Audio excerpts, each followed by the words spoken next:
இன்றைய காலை பொழுதிலும் கூட இது வானத்தின் வாசல் ஊழியத்தின் மூலம் உங்களை சந்திப்பதில் கர்த்தருக்குள் மிகுந்த சந்தோஷம் அடைகிறேன். அநேகர் நான் வேண்டிக் கொண்டவை எனக்கு நிறைவேறாமலே தடைபட்டு கொண்டிருக்கிறது. என்னுடைய வாக்குத்தத்தங்கள் எல்லாம் அப்படியே நிற்கிறது. என்னுடைய தரிசனங்கள் எல்லாம் நிறைவேறாமலே தடைபட்டு கொண்டிருக்கிறது என்று அநேகர் தேவ சமூகத்தில் முறையிட்டு கொண்டிருக்கிறார்கள். ஆண்டவர் சொல்லுகிறார், நான் அந்த வாக்குத்தத்தங்களை, தரிசனங்களை, உனக்கு கொடுத்த சொப்பனங்களை குறித்த காலத்தில் அதை நான் நிறைவேற்றி தருவேன் என்று ஆண்டவர் ஒவ்வொரு குடும்பங்களையும் பார்த்து அவர் வாக்கு கொடுத்து கொண்டிருக்கிறார்.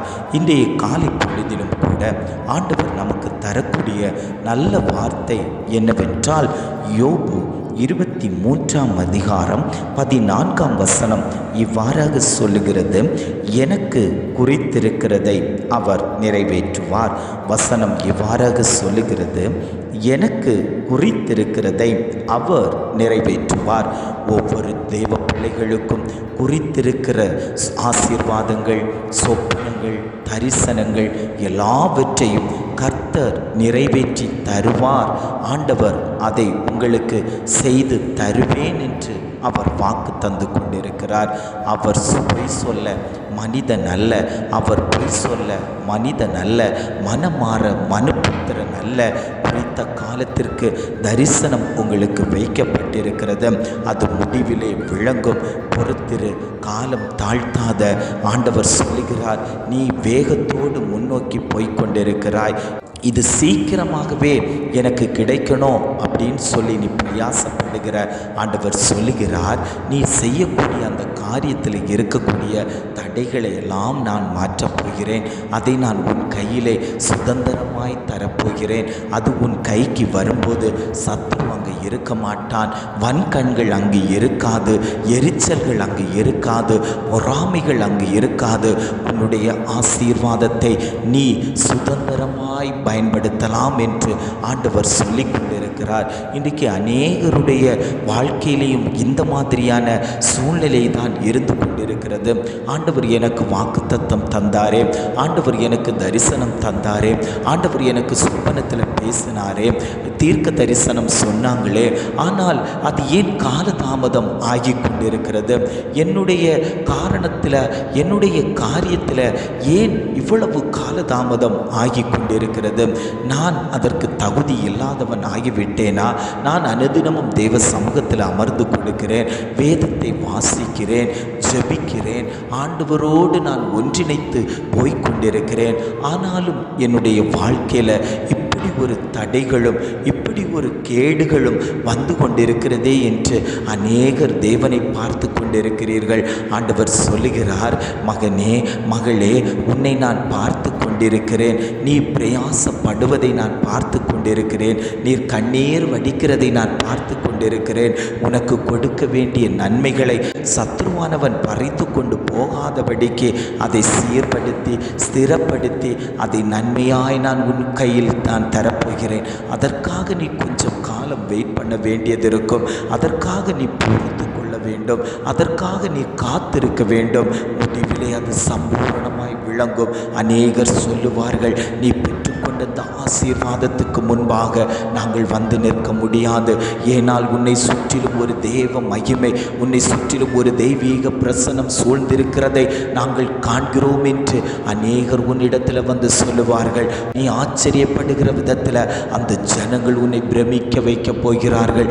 அப்படிப்பட்டதான பெரிய காரியங்களை நான் செய்து கொண்டிருக்கிறேன் மகளே, நான் செய்து கொண்டிருக்கிறேன் மகனே.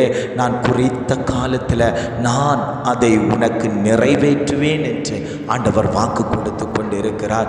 யோபுவை குறித்து நீங்கள் பார்ப்பீர்களே, ஆனால் ஒரு காலத்தில் அவன் பெரிய ஆஸ்தி உடையவனாய், பெரிய அந்தஸ்துடையவனாய், பெரிய ஒரு ஆளாய் அந்த தேசத்திலே அவன் வாழ்ந்து கொண்டிருந்தான். சத்ருவானவன் அவனுடைய மாம்சத்தை பீத்தெடுக்க ஆரம்பிக்கும் போது அவன் எல்லாவற்றையும் இழந்தான். தன்னுடைய மிருக சம்பத்துகளை இழந்தான், தன்னுடைய பிள்ளைகளை இழந்தான். ஆனாலும் ஆண்டவரை குறித்து ஒரு வார்த்தை கூட அவன் சொல்லவில்லை. நான் நிர்வாணியாய் பிறந்தேன், நான் நிர்வாணியாய் மரிப்பேன், நான் எதுவும் கொண்டு வரவில்லை, நான் எதுவும் கொண்டு போவதும் இல்லை, எல்லாம் கர்த்தர் தந்தது, கர்த்தர் செய்தது, கர்த்தரே நடத்தினார் என்று சொல்லி ஆண்டவரை மகிமைப்படுத்தினானே தவிர ஆண்டவரை அவனுடைய வாயினாலே ஒரு வார்த்தை கூட தூஷிக்கவில்லை. அவர் அந்த வார்த்தையை பார்த்து கொண்டிருந்தார். தேவ பிள்ளைகளாகிய நீங்கள் ஆண்டவரை தூஷிக்க கூடாது. மனிதன் பல பேர் தூஷித்து கொண்டிருக்கும் போது நானும் தூஷிக்கலாம் என்று நீங்கள் நினைத்து கொள்ளக்கூடாது. உங்களுக்கு கிடைக்க வேண்டிய நன்மைகள், உங்களுக்கு கிடைக்க வேண்டிய ஆசீர்வாதங்கள் கால தாமதமாகுமே, ஆனால் ஆண்டவர் உங்களுக்கு பெரிதானவைகளை செய்து கொண்டிருக்கிறார் என்று நீங்கள் விசுவாசியுங்கள். அது உங்கள் கரத்தில் வரும்போது நீங்கள் ஆச்சரியப்படுவீர்கள். நான் இதற்கு தகுதி உள்ளவனா, நான் இதற்கு தகுதி உள்ளவளா என்று கேட்கக்கூடிய அளவில் ஆண்டவர் உங்களை ஆசீர்வதிக்க போகிறார். அவர் உங்களை நன்மையால் நிரப்பப் போகிறார். நீ பார்க்காததும் நீ கேட்காததும் உன் இருதயத்தில் நினைக்காததையும் அவர் உனக்கு செய்து தருவேன் என்று அவர் வாக்கு கொடுக்கிறார். காரணம் என்ன தெரியுமா? நீ தேவ சமூகத்தில் கண்ணீர் வடித்தாய் பார்த்தியா? நீ அழுது புலம்பினாய் பார்த்தியா? அந்த கண்ணீரை எல்லாம் அவர் துருத்தியில் எடுத்து வைத்திருக்கிறார். அந்த கண்ணீருக்கெல்லாம் பலன் கொடுக்கிற நாட்களில் நீ வந்திருக்கிறாய். கண்ணீரோடு விதைத்தவர்கள் கம்பீரத்தோடு அறுவடை செய்ய போகிறார்கள். அது ஒருபோதும் வீணாகாது. நீ தேவ சமூகத்தில் வடித்த கண்ணீர் ஒருபோதும் வீணாகாது. பிள்ளையை குறித்து வடித்த கண்ணீர் ஒருபோதும் வீணாகாது.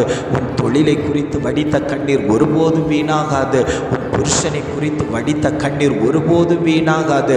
சபையை குறித்து வடித்திருக்கிறாயா? உன் பிரச்சனையை குறித்து வடித்திருக்கிறாயா? உன் போராட்டத்தை குறித்து வடித்திருக்கிறாயா? உன் பொருளாதார பிரச்சனையை குறித்து வடித்திருக்கிறாயா? நீ எந்தெந்த காரணத்துக்காக உன் இருதயம் வியாகுலப்பட்டு நொறுக்கப்பட்டு தேவ சமூகத்தில் வடித்து கொண்டிருந்த கண்ணீர்களுக்கெல்லாம் ஆண்டவர் பதில் தரக்கூடிய நாட்களில் உன்னை நான் கொண்டு வந்திருக்கிறேன் என்று ஆண்டவர் பேசிக் கொண்டிருக்கிறார். இதை கேட்டுக்கொண்டிருக்கக்கூடிய ஒவ்வொரு ஜனங்களும், ஆண்டவரே இந்த வார்த்தை எனக்குத்தான் ஆண்டவரே, எனக்கு குறித்திருக்கிறதை அவர் நிறைவேற்றுவேன் என்று சொல்லியிருக்கிறார். ஆண்டவரே, நான் அதை பிடித்து கொள்வேன். அந்த வாக்கு தத்தத்தை நான் பிடித்து கொள்வேன். இன்னும் அநேக காரியங்களை எனக்கு அவர் செய்து கொண்டிருக்கிறார் என்று நீங்கள் விசுவாசிப்பீர்களே, ஆனால் உங்களுடைய மேன்மை, உங்களுடைய வளர்ச்சி ஒவ்வொரு நாளும் ஜனங்கள் பார்ப்பார்கள். ஒவ்வொரு நாளும் ஆச்சரியப்படத்தக்க விதத்தில் உங்களை ஆண்டவர் வழிநடத்துவேன் என்று அவர் வாக்கு கொடுத்து கொண்டிருக்கிறார். ஜெபிக்கலாமா? அன்பின் பரலோக பிதாவே, இந்த காலை பொழுதுக்காக நாங்கள் உம்மை துதிக்கிறோம், ஸ்தோத்தரிக்கிறோம். ஆண்டவரே, இந்த காலை பொழுதிலும் கூட ஆண்டவர் எங்களுக்கு தந்த நல்ல வார்த்தைக்காக நாங்கள் உம்மை துதிக்கிறோம், ஸ்தோத்தரிக்கிறோம். ஆண்டவரே, எனக்கு குறித்திருக்கிறதை அவர் நிறைவேற்றுவார் என்று எங்களுக்கு ஒரு நல்ல ஒரு வாக்கு தத்தம் தந்திருக்கீங்க. ஆண்டவரே, எங்களுக்கு குறித்திருக்கிறதை ஆண்டவர் நிறைவேற்றட்டும். ஆண்டவரே, நீர் எங்கள் வாழ்க்கையில், எங்கள் பிள்ளைகளுடைய வாழ்க்கையில், எங்கள் தொழில்களில், சபைகளில், ஊழியத்தில் எங்களுக்கு என்ன குறித்து வைத்திருக்கிறீரோ அதை தேவன் ஆண்டவரை தகுந்த காலத்தில், ஏற்ற காலத்தில் எங்களை உயர்த்தும்படிக்கு, நீர் எங்களுக்கு குறித்திருக்கிறதை நிறைவேற்றும்படிக்கு நாங்கள் ஜெபிக்கிறோம். ஆண்டவரே, நீர் அப்படியே செய்துவிட்டதற்காய் ஸ்தோத்திரம். ஆண்டவரே, இதை கேட்டுக்கொண்டிருக்கக்கூடிய ஒவ்வொரு குடும்பங்களிலேயும் அவர்களுடைய வாக்கு தத்தங்களை, அவர்களுடைய தீர்க்க தரிசனங்களை, அவர்களுடைய சொப்பனங்களை குறித்த காலத்தில் தேவன் நிறைவேற்றி கொடுக்கும்படியாய் நாங்கள் ஜெபிக்கிறோம். ஆவியானவர் தாமே ஒவ்வொரு குடும்பத்தையும் பலப்படுத்துங்கப்பா. எந்த ஒரு குடும்பமும் விழுந்து விடாதபடிக்கு தேவன் தாமே பலப்படுத்தி அவர்களை ஆளுகை செய்யும்படியாய் நாங்கள் ஜெபிக்கிறோம். எங்களை தாழ்த்தி தருகிறோம். துதி, கன, மகிமை எல்லாம் உமக்கே செலுத்துகிறோம். மீட்பர் இயேசுவின் மூலம் ஜெபம் கேளும் நல்ல பிதாவே. ஆமேன், ஆமேன்.